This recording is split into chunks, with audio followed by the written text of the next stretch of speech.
Esse é provavelmente um dos tênis mais caros do mercado que não tem placa de carbono. Conheçam o ASICS Mega Blast.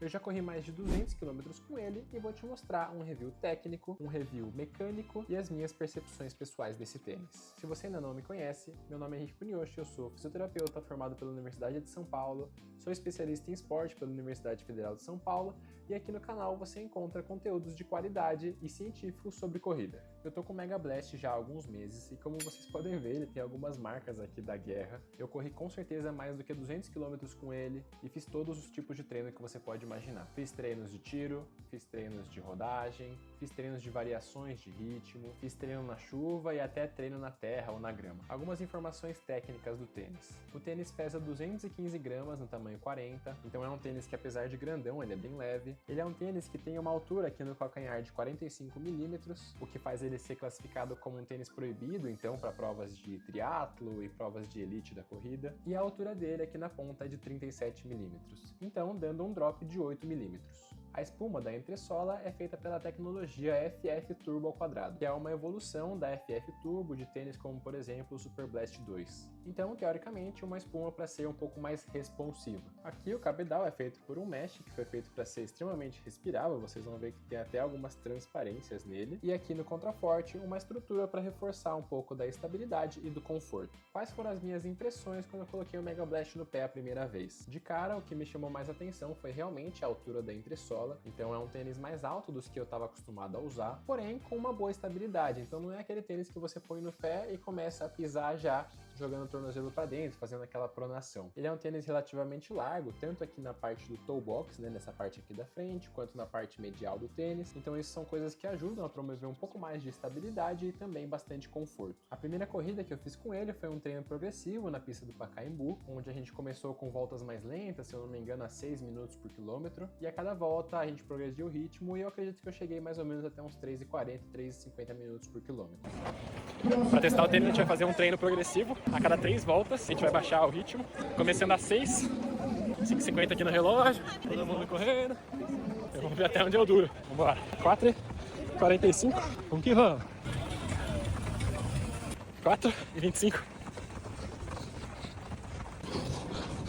4. Vamos! Comecei a sobrar. Vamos. Chega. Os últimos 3. Vamos! E a primeira impressão era de um tênis que respondia conforme eu colocava a velocidade e isso é muito bom.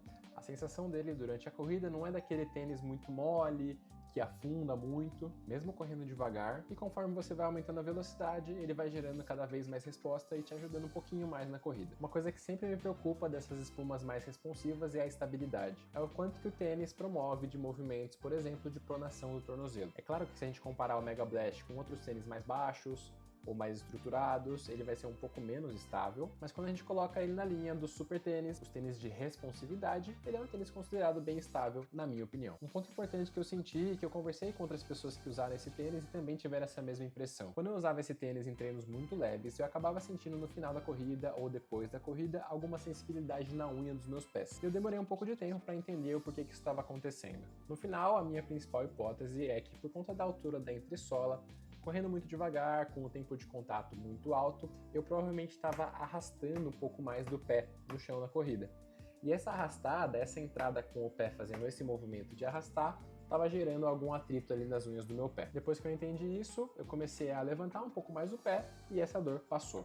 O último treino que eu fiz com ele, por exemplo, foi sábado na USP, onde eu fiz 28 km em 2 horas e meia. Então, 2 horas e meia correndo com ele, num ritmo ali aproximado de 5,20, 5,25, e nenhum problema de sensibilidade na unha, nenhum problema de dor. O bom de falar de um tênis depois de correr muito é também de falar sobre a durabilidade dele. Depois de mais de 200 km, o tênis está praticamente novo. Então, a parte do cabedal dele ainda segue bem estruturado, a parte da entressola está inteira, e vocês vão ver aqui algum desgaste nessa região aqui do calcanhar, que provavelmente é onde eu tenho o meu contato inicial.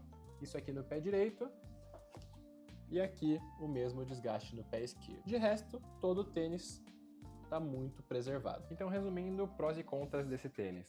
Pontos positivos. Primeiro ponto positivo, é um tênis muito versátil. Você consegue usar ele em todos os treinos. Porém, a minha recomendação é que você use ele em treinos que você precisa imprimir um pouco mais de velocidade. Segundo, a espuma é realmente muito responsiva e, na minha opinião, a sua resposta é comparada com alguns tênis de placa de carbono. E aí vem o terceiro ponto positivo.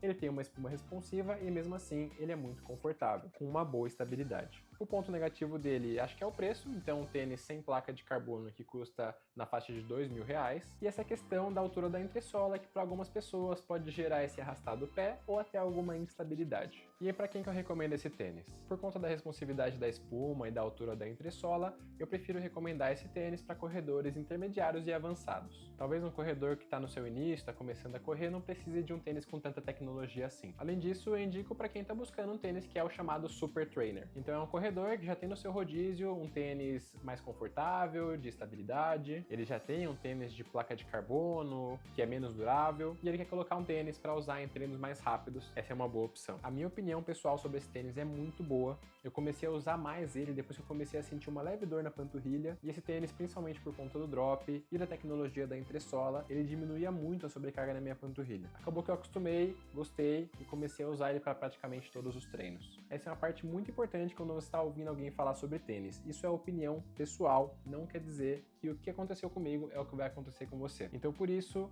além de ouvir review, além de ouvir o que eu tô falando, vai na loja, põe no pé, testa o tênis se possível, corre na esteira antes de gastar dinheiro com isso. Esse daqui é o meu primeiro review de tênis dessa nova era do canal, e eu queria muito aqui primeiro mostrar a parte técnica do tênis, mostrar as minhas impressões, mostrar as minhas opiniões como fisioterapeuta. Eu também queria de alguma forma me diferenciar de outros canais que também fazem review de tênis. Eu pensei aqui em dar um sistema de pontuação para cada detalhe do tênis, pensei em fazer análises mecânicas minhas correndo na esteira com o tênis, e eu queria saber a opinião de vocês, o que vocês gostariam de ver e como vocês acham que eu consigo ajudar vocês numa boa escolha para que vocês corram melhor, cada vez mais e sem dor. Então, se você gostou do conteúdo, se você tem alguma sugestão, comenta aqui embaixo e não deixa de se inscrever no canal para você saber cada vez mais sobre corrida. Valeu!